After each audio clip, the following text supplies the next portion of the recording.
Right, 1, 2, buckle my shoe. Back. I'm back. We're doing site visits today, and visiting 3 projects and then visiting the 4th tomorrow. And obviously, the last video was intense. It's been a wee bit of a while since I posted a video, because last week it was a rough week. And one of the things I can't share just yet, but a couple of the others I am going to share. So, if you want to skip to the site visits, skip to the projects, the exciting parts, that's absolutely fine. Go to the number that's on the screen. However, I lost a family member this past week, and if you're going through something like that, if you're dealing with grief, dealing with loss, and just going through a bit of a fucking hard time, then feel free to listen to this next wee bit.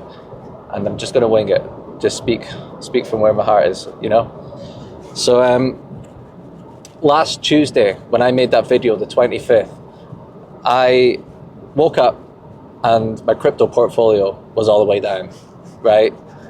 And then something happened with the business, and then I got a call from my mum saying, "Look, Scott, your granddad's ill. Like he's been in the hospital for a wee while, and based in Wolverhampton. I'm half English, so half the family's in Wolverhampton." And she called me saying, "Look, the doctors called me saying we have to go down as soon as possible." And they only say that in extreme cases because it's 500 miles up that way, up the north of Scotland, and you wouldn't drag a family down if it weren't severe. So we knew it was bad, and that was the call I got, and it rocked me for the whole day. And when I got back to the house, I recorded that video. Basically, it just felt like everything was going wrong in one day. It was all leading up to this one day. And after I recorded that video, I sat down with Lauren, spent time with her, my fiance, who has just been fucking incredible. And basically, I got another call from my stepdad saying that my granddad was on end-of-life care, or palliative care, but it was end-of-life care. So, jumped in the car, just immediately said to Lauren, "Look, I've got to go down now." My dad was with my granddad, it's her dad, and came down this road, the M1 that I'm on right now, but I was flying down it, and I managed to make it. I parked the car, and I sprinted to the ward, just fucking sprinted, didn't care about paying for parking and all that shit, and got to him within 10 minutes of him passing. So that was right after I recorded that video. So that Tuesday was a fucking intense day. It was an intense day. It's still fresh, funeral's next week. But I want to talk about when you lose someone, you fall, when your business goes wrong, you land on your systems. When you lose someone in your family, you fall on your family. People were coming from all across the country, Scotland, England, just traveling everywhere, trains, cars, to get down here and, support us, support my mum and be there for her. And it's those moments when all comes down to it. Are you going to be there? Are you going to step up? You might say to yourself, look, it's easier said than done. It's pretty difficult, but you got to do it despite it being difficult. You got to do it despite feeling scared. And that is literally the definition of bravery. Doing stuff despite feeling scared.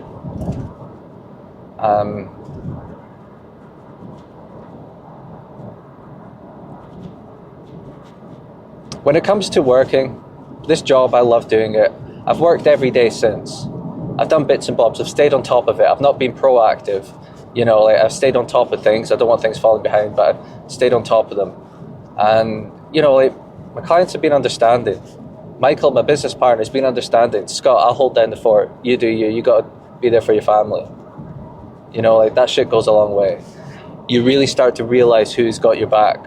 and it's pretty fucking awesome. Like, everyone in my circle has my back, and I've got theirs. So there's a lot of stories being shared about my granddad. It's pretty fucking funny. One of them involves Lauren, my fiance, and he basically gave her a panic attack. So like, this was like a couple Christmases ago, we're in the house at my mum's house, and Lauren's in the shower, and my granddad is just walking through the hallway. Lauren gets out of the shower with a towel on, and she walks out the bathroom door to go to my room. And my granddad sees her, right? And by the time she gets out of the bedroom, dressed, makeup on and stuff, we go into the living room, and there are 2 paramedics and like about 30 cables attached to him, like with this fucking monitor and everything, an ambulance outside. And we're like, what the fuck happened? Like, what happened? Are you okay? And he straight face told the paramedics, I saw her come out of the bathroom, and it made my heart go. Like, I nearly had a heart attack, because she looks like this like blonde Barbie doll, right? Oh, fucking brilliant, man. Fucking brilliant. And that put the fear of God into her. She was like, Scott, is that actually me? Did I actually do that? I'm like, no. He's one of those people that's a fucking savage. Like, a lot of my personality comes from him. He just can't, he doesn't take life seriously. He's fucking awesome. I'm looking forward to hearing all the stories that people have to share about him. So, damn, I hope my hair was fine that whole time. Obviously, that's what's most important. But anyway, look, we're being there for each other. We're making each other laugh. Like, we're telling stories and stuff, and you'll find that it's dark but fun. It's dark but fun. If I do have some advice to come out of this, it's just be there for your family. Just be there. Your presence is a lot more than you think. You might be thinking, oh yeah, but I'm not organising this. Just being there is everything to them. It's everything to me, you know. It's everything. I think people underestimate how much they can contribute to a horrible situation. And, you know,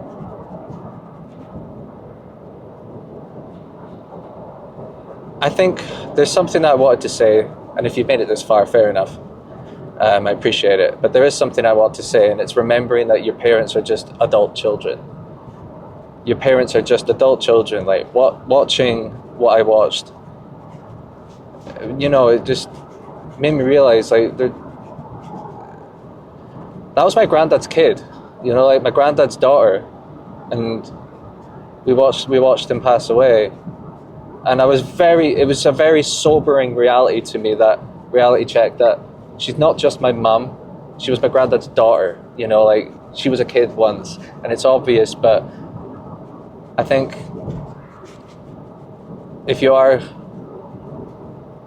can, I don't know, reconcile with your parents and stuff, just remember they're kids, they were just kids too, and appreciate those moments. As her son, being there, it meant the world to me. I dropped everything, don't care. That's what you got to have that mindset. Drop everything and go, 100%. But I'm worried my job will be fuck your job, to be honest. Go, just go and be there. That's what's important. That's what people remember, and that's what the whole point of life's about. It's being there for each other, showing that you love each other. I couldn't give a fuck who I upset or what I upset. I was going to be there no matter what, and I was, you know. Damn, I don't know where this is going. I don't even know if this will make the final cut of the video. Okay, let's go to the projects. Let's see what's up. A lot has happened these past couple of weeks. Kitchens, fucking painting, fucking a couple bricks here and there, and a few bits of wood. You know what I mean? A lot's gone on. And I'll see you there. Thank you for listening to my half just boring ass rant. I needed to get off my chest. I love you guys. I'll see you there.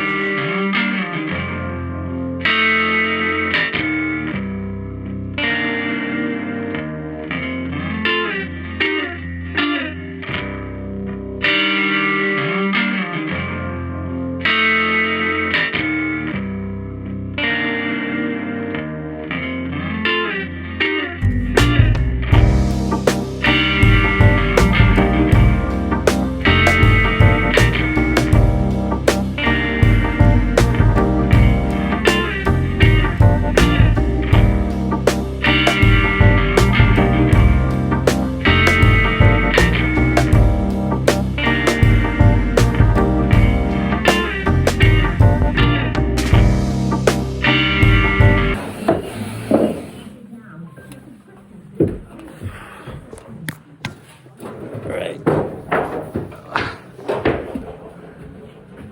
Roofers are up there. We're now in the dormer. Oh, I hope this thing to stand up. That's well wobbly, that. Fuck that. Right. Double en suite. Double en suite. Remember when we were last here? You alright, mate? Yeah, so when we were last here, all that wasn't there. Spiral staircase. Goes up all the way up. Let's see if you can hear me. And that's where the ensuite goes. Look at that though, eh? Flying. We're doing really well. Doing really well. New steel in. Cross up here. That's all been built up. And we are not far away. Now in the middle floor, these are the studios. So, studio here, down there, studio. First fix plumbing, all going in. Look at that.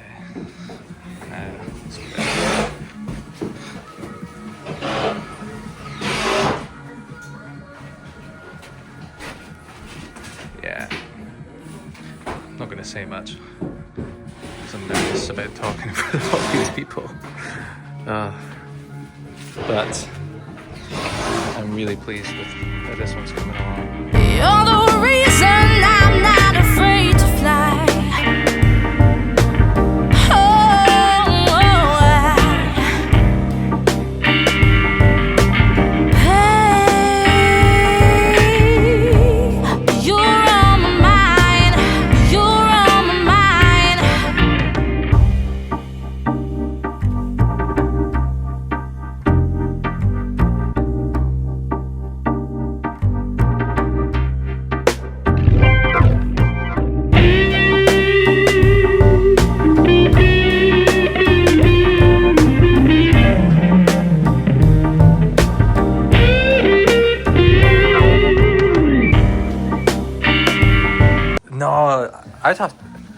I'd be that one bitch on site that would just have like earmuffs in. Yeah. Honestly, I would take the pelleters just to not hear the drills. Honestly, it's looking great though. It's really coming together.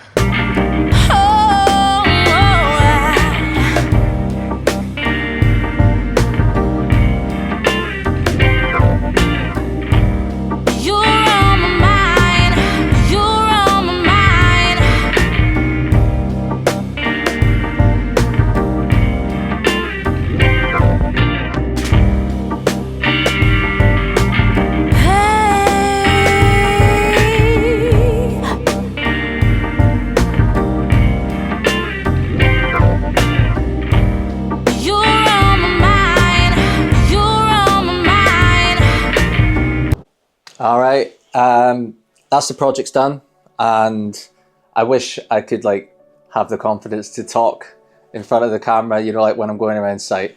As I get to know the lads on site, like I do, the confidence comes. But here, give it a try yourself. Like it's a bit nerve-wracking, you know. It's so that's the projects. They're doing really well. Carpets should be going into the first one in a few weeks, and I'm going to start showing you what it looked like before. When we got it first and what it's starting to look now. So the first one you saw, the first one you see in each video, that's the one is going to finish first. And then the second one, that's going to finish second, etc., etc. And then tomorrow's one, we'll see what happens with that one. But I know this isn't a fun video to watch, but basically, I wanted to talk about when, I don't want to milk this topic, but it's fucking important. What do you do when everything comes crumbling down? Or what do you do when things get really tough? And I'm talking really, really fucking tough. Tom Hanks is one of the people that have said this, and it's like, this too shall pass. When you're feeling bad, when you're feeling shit and everything's going wrong, remember this too shall pass. And when everything's good and you're feeling cocky, a wee bit confident, just remember this too shall pass. So I like that in the sense that nothing's permanent. And what I do remind myself when it's weeks like last week, especially last Tuesday, I always think, I'll survive, I'll get through this. I'll live, you know, like the bare minimum, like my family are here, Lauren's here. I like to think about the foundations of everything. Like Lauren's okay, brilliant. Like my family's okay, brilliant. Like I'm okay, you know, like we'll live. And then it'll become like a soundbite. It'll be a story to tell in the future. But I really want to I really want to put across this point. And it's leave your ego at the front door. Now leave your ego at the front door. Now what does that mean? It means stop thinking that you're hard as nails and you don't have to talk about it. Stop thinking, oh, I'm a man, or I'm a woman, I'm strong, I'm independent, I don't have to talk about it. I'll just firm it and get through it. You know what I mean? Like, who are you impressing? You're not impressing me. You're not impressing the people around you. And you're certainly not impressing your future self when it all comes crumbling down. All that bottled up repressed like energy, all that feelings, it all comes out some way. It's going to come out some way, whether it's good or bad. Then why do I say that? I say that because I opened up to my family. They opened up to me, and I certainly opened up to Lauren. There was days, well, evenings even, where we'd just sit on the couch and she would just hold me. And I would sit here and I would just talk. I would talk about what happened on Tuesday night. I talked to her in detail about it. I was crying, and then on the drive home, like when my family in Wolverhampton, and we're in like Sheffield, and I would drive. I must have done that trip about 4 or 5 times in the past week, and each time I came back by myself, I'd just fucking cry, you know. And it's okay to do that. It's okay to let it out, because just human. Like, you're not this robot and watching all these motivational David Goggins and all that, and you just got to fucking firm it. You got to like, who's going to carry the boats? Like, there's a time and a place for that. There's a time and a place for that. When you are acting like a little bitch, I don't want to send this email, I don't want to do this, I don't want to do that, and you're just feeling sorry for yourself and you are acting like a little bitch, man the fuck up and do it. But when something serious happens, when it is all crumbling down, or even before you get to that point, right, to prevent it rather than react to it, talk to people. Whether it's talking to yourself, look at what I'm doing, right? Like on Tuesday night, I sat here and I spoke, because at that point I just wasn't ready to talk to anyone, so I just sit here and talk to a camera. Even if you do this, like right now, I know the retention thing, like when it comes to social media, like you got to keep my retention, like change the animal, like do all of this, like do all of these things to change everything and keep that retention. But first of all, my audience, you guys, you're smart enough to be tricked into watching my stuff. Like, I want you to watch it because you will, like, I provide value and hopefully it helps. But see that video, I wasn't going to post it. And then I thought, fuck it. I'll schedule it for the next day and I'll just leave it. Like, I'll just schedule it and do it. And then I forgot that it posted, and then it posted, and I was pretty happy about it. But the point what I'm getting across is, even if you just set up your phone like this, a camera like this, and just talk, and then, you know, never post it. You don't have to post it anyway. You don't have to show it to anyone. This is like the verbal equivalent of just writing it down, getting it out of your head, because when it's out of your head, it frees up more space to think about other things, hopefully positive, but it's out of there. And I definitely think that's one of the most important things you can do, whether it's for good or for bad. When you have all these positive ideas and you're like, I'm going to start this business, or I'm going to buy this property, I'm going to do this, I'm going to do all of these exciting things, get it out of your head so you can sleep that night, because the excitement will keep you awake, right? And it comes with all the negative things as well. Fuck, what is my granddad going to be okay? Like, how's my mum doing? Like, how's my sister doing? Like, how is she going to get down? Do I have to help her pay for it? Like, how are we going to do all these things? Let alone all the business side of things, and some things like not working out. And my crypto portfolio, fuck, I was like $6,000 in profit, and now it's all gone back to normal. Like, it's a tornado in my head on Tuesday. So I sat down here and I spoke about it, and I just went, it was out, it was done. And then I spoke to Lauren, and from there, I just continued to release emotion. I haven't suffered much loss in my life. I'm lucky. I'm really lucky in that sense. So this is the first one where I've been here. Both my other grandparents passed away, but that was when I was traveling in Australia during COVID, so I couldn't come back. And I wasn't there, and everyone around me in Australia were on the farm picking berries.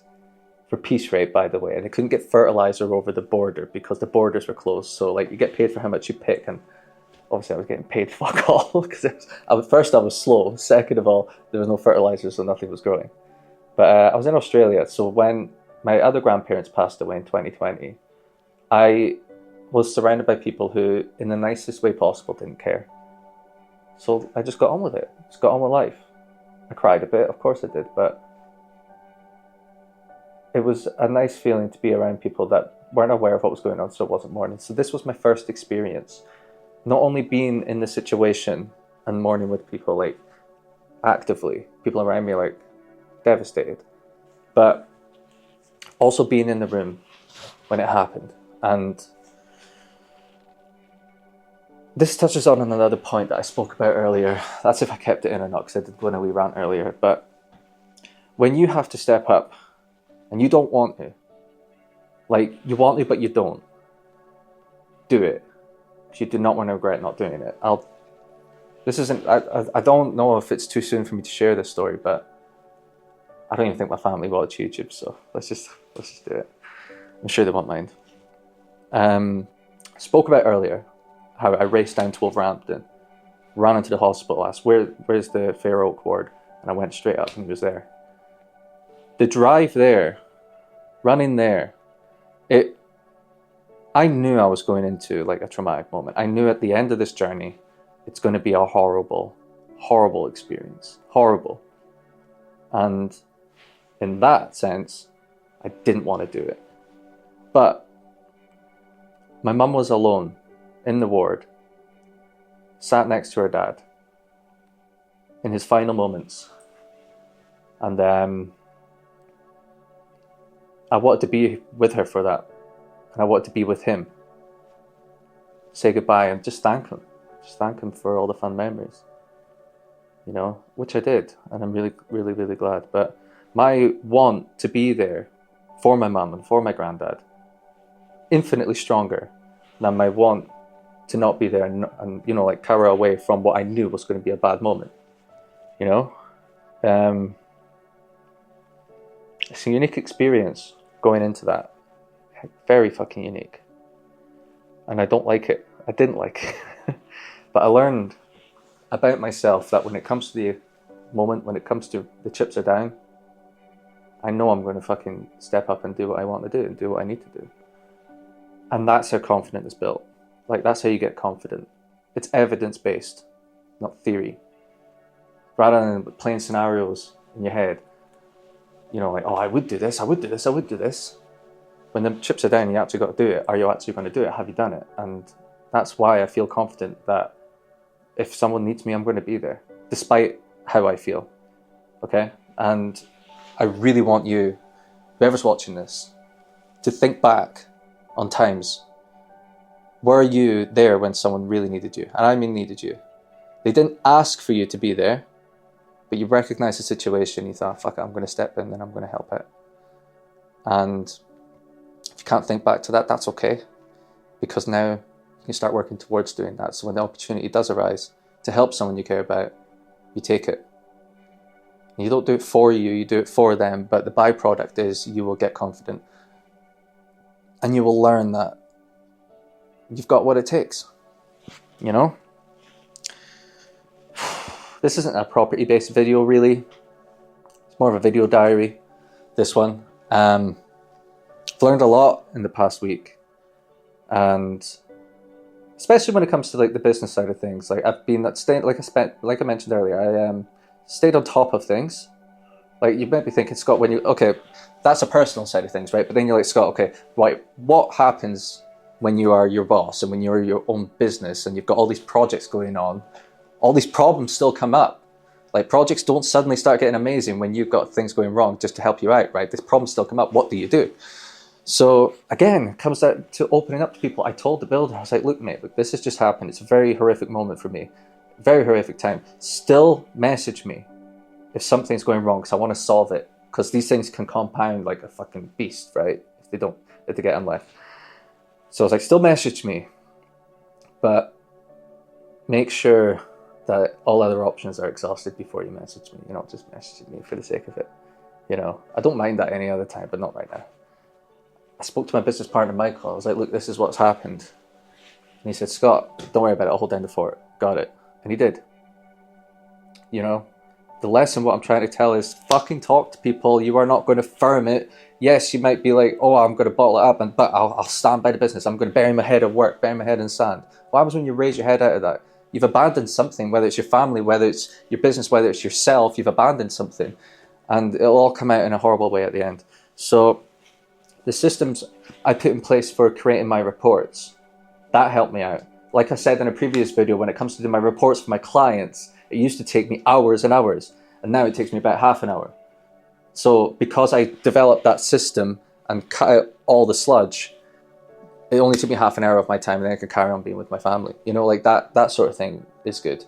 So developing your systems, if you've got things and you're like, fuck, it's taking a long time to do a little thing, like really, really focus on developing your system in the sense that you want to streamline it and get it down to as minimal steps as possible, and for it to be as efficient as possible per second. Efficiency per second, that's what you want, okay? Maximal output and minimal input. Like, so when times do get hard, and they will, I can guarantee you, you are not going to have the most breezy life from here on out, right? You are going to come across a very difficult time, and I'm going to come across more difficult times, right? You're going to fall onto your systems, whether it's personal or business. So it's going to be personal. You're going to fall onto, like I fell onto Lauren. Like, I leaned on Lauren a lot. Like, she was my shoulder to cry on, right? And my family as well. We leaned on each other. My dad helped me out, you know, like, and my friends, like that was my personal system. And then business, it's like, okay, I've got all these systems. So when it comes to doing my reports, and when it comes to doing this, when it comes to doing the deal packs and stuff, you know, like all of these things, because I streamlined in the past, when the chips are down and when it's gone to shit in my personal life, there you go. I can now still run the business in an efficient manner, you know. This is the last I'll talk of it for now, unless someone asks, and or it comes up in the future. I'm going to make sure it's properly orientated tomorrow. Next week, not going to be many videos. I'm going to do a couple, you know, I'll do a couple, but yeah, it's a funeral next week. It's going to be not great. I don't know if I'm doing this, if this is too personal, you know. Am I oversharing? Personally, I don't give a fuck. Don't watch it if you think I am. I just think this would help past Scott. It would, because Scott went through a lot when he was starting his business. So no matter how good things get, it could still go really shit. Positive energy, eh? Yeah. Minimal videos next week, 2 or 3 maybe, and then back to the fucking grind the week after. And yeah, more deals, more projects, new area. We're still doing that, brother. We're still doing that. And yeah, we'll take it from there. Love you guys. Subscribe if you watched this far. Fucking, you're a legend. I've already taken up too much of your time. Get back to what you're doing. And yeah, see you in the next one.